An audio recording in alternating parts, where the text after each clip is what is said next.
Hi,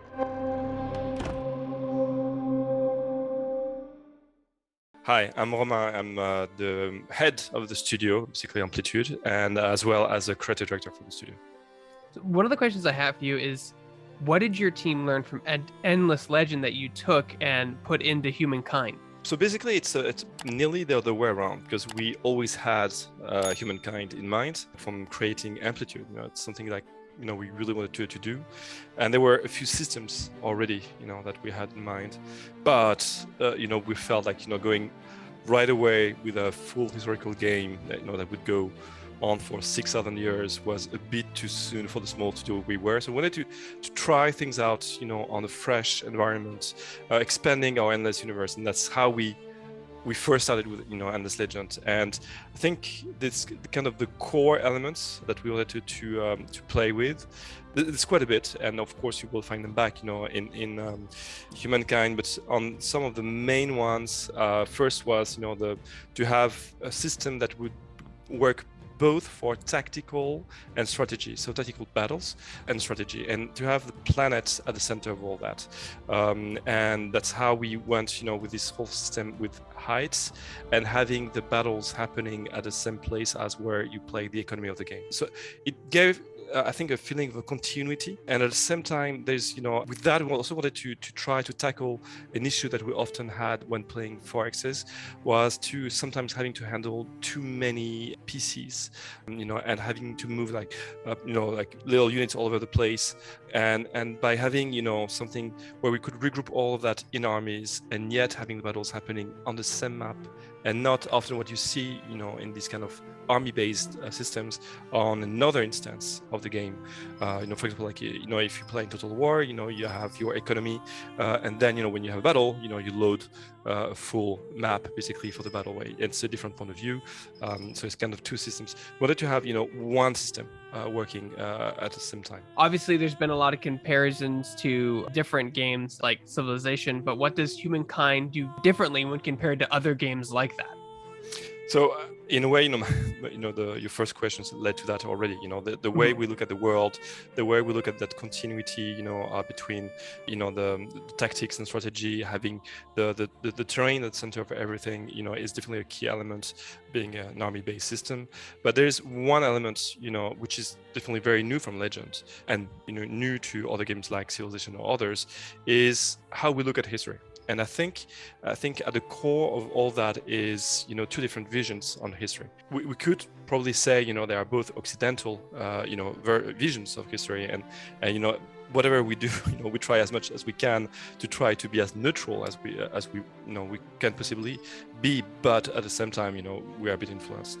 But I think one is, probably more based on the vision where you are one people, a continuity of one people that will never change, and that's, and that you will rule the world, at that one people, a very imperialist kind of vision of it.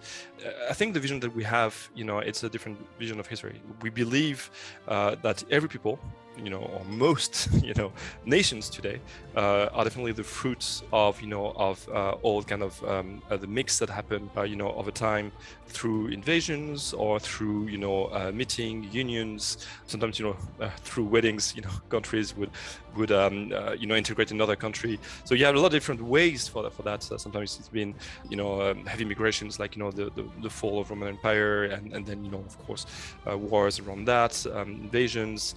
So it could be pacific, it could be militaristic, but whatever happens is, over time, people mixed, and in a way, we could say, by looking at all of us today, we got kind of stronger, and we get always a bit of that history in us, always, it's not just genetic, it's cultural, you have assimilated over time, over, a few hundred years, 1,000 years, the specificities of your ancestors, or maybe if not even the direct ancestors, of the people that came through your nation and kind of fed something new to it. And that's the feeling that I wanted to give in Humankind. It's like, okay, whatever civilization you are, whatever culture you are, you will go through time, and you will meet other people, you will mix and become something new that will be kind of the addition of the two, so you never lose by that, you always grow by that.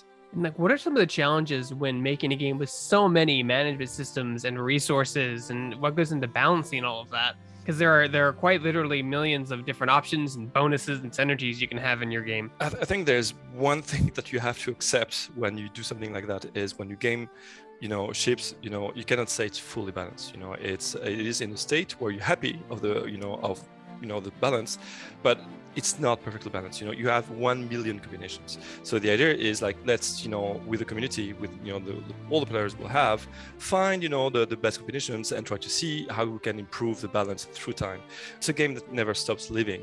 It's again, it's huge, it's really rich. So it's more or less, it's a kind of a game to try to find what is the best combination I can have today. How can we make it better? How can I win? Or how can I take a difficult combinations, that I know will not have all the advantages and still, win and show my strength to the others. So it's I think the first rule is still you have to accept that you will not be fully balanced. If you wanted to be fully balanced, I had to have maybe only 10 cultures and make sure all the bonuses we would give to each one of them would be +1 -1, and then it's much easier to balance, and then in the end everyone is happy on the balance side. But flavor-wise, it's not as interesting, and it's definitely not what we want to do. We want you to feel that you're unique when you're playing and you're about to find something that no one else found before. And it was the same with Endless Legend. I think this is where we learned that, when we first started on the game, we did not realize, I was a big fan of having my games perfectly balanced at release, and the whole idea of accepting that, one faction could not be perfectly balanced could make me really sad. But I realized I love to create very different factions, that how we did with Endless Legend, and by breaking game systems entirely, and each faction would break a different game system, and that way it's very difficult. You should reach a point where it's difficult to tell if the game is balanced or not balanced. And so if it's obviously unbalanced, then it's not fun, and you have to fix it. But when it becomes not obvious, that's where it's interesting, and that's how we could do it with Endless Legend. And I think that's how we are achieving it also as well with Humankind.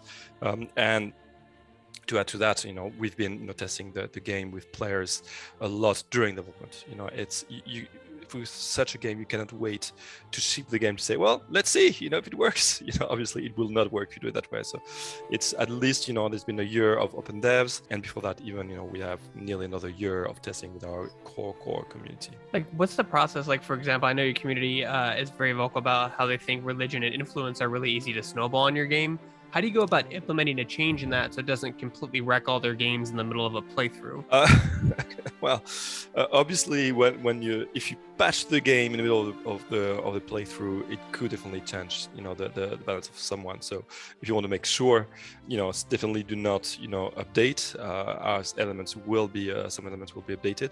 So actually, you will be in between states. It's basically it's games we start over, all the time. We will not patch every day either. Of course, you have to be careful and of when you want to have a meaningful basically update of the game. And at the same time, it's just not breaking. It's just suddenly, you have a few differences here and there. And if it is a cultural change, I think it's basically your past is related, and then it's all about the new cultures you will pick. So.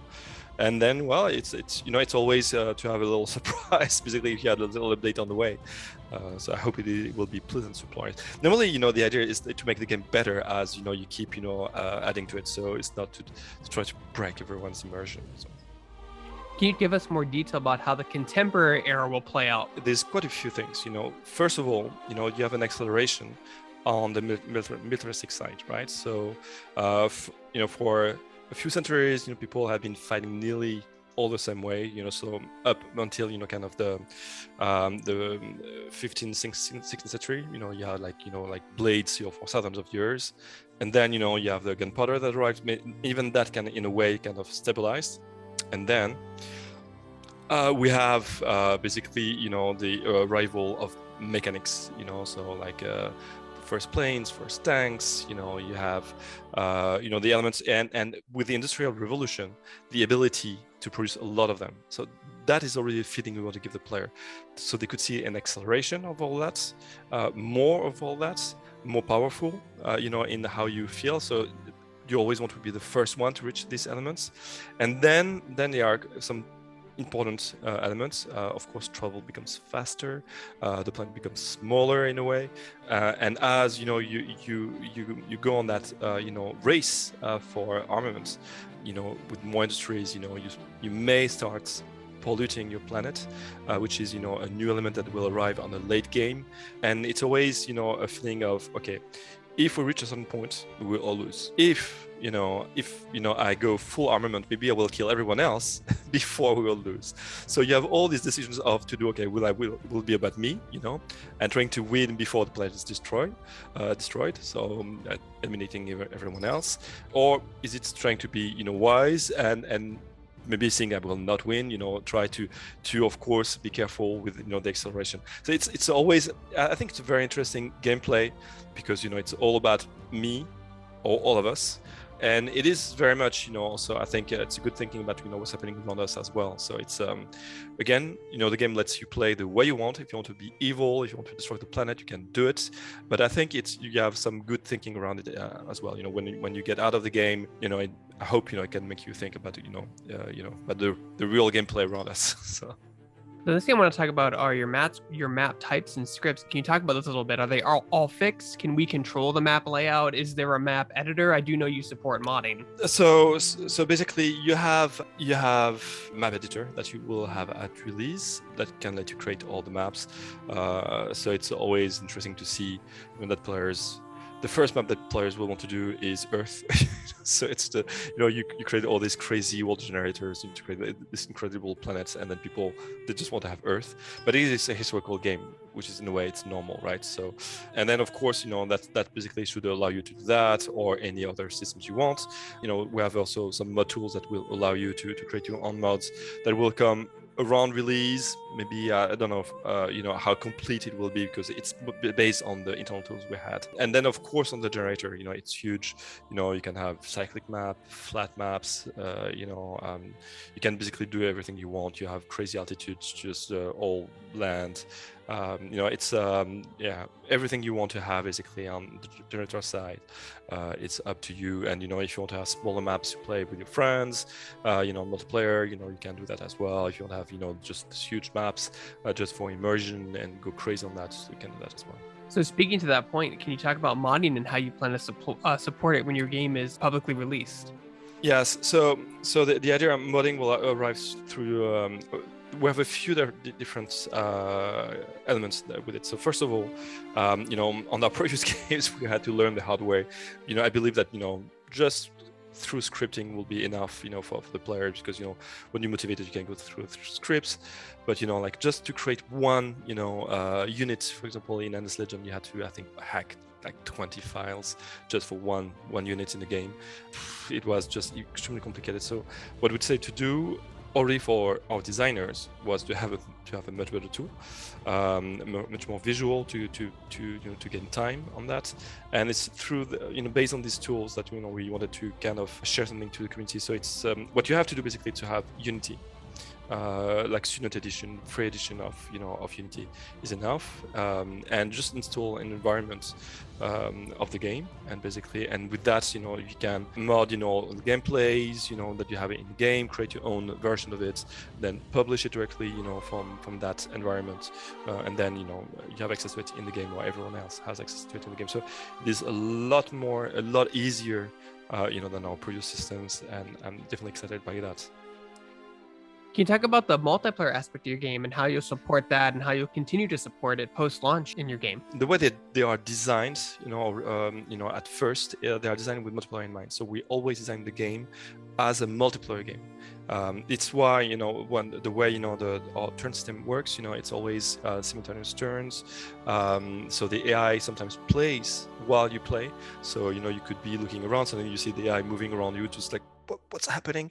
So it's kind of turn-based, but not fully turn-based. It's between turn-based and real-time, even more so in multiplayer. So basically everyone plays at the same time.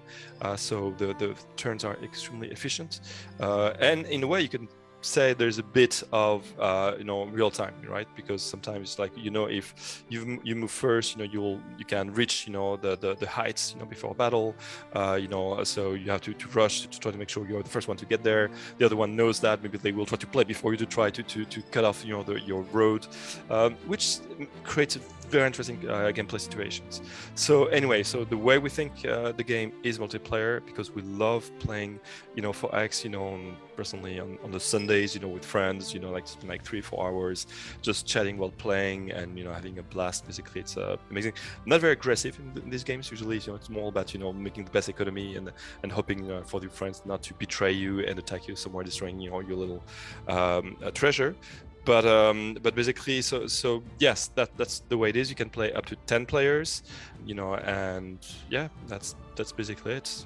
Create all the maps you want, and you can also change, of course, game speeds. A lot of our players, when they play multiplayer, tend to go for fast game speed, so they can play a full game like in 2-3 hours, 2 hours maybe. So it's so of course it's blitzing. You have a lot of text, coming all the time. It's really fast games, but it's a lot of fun. And then one of the last questions I have, and I know you can't talk about it, but I have to just ask it because people will be like, why didn't he ask the question? Can you tell us anything about the last era of cultures? I would love to share that with you now. It's a surprise we keep for everyone. I hope you will enjoy that. It's very interesting to see, I think, the choices we made. When you pick the Roman Empire, nobody will feel wrong by that. They're long gone. But when it's about today, everyone wants to have their own country represented in today. So I love the choices where we made it. I think it works very well, and it will be interesting to see who you will mix the today's kind of nations with basically you will define their past with the 5 previous cultures you pick. Awesome. And then when does your game come out, and what platforms will you be released on? Steam, GOG, Epic Game Store? So it's coming August 17th on Steam, Epic, Stadia. And yeah, on PC.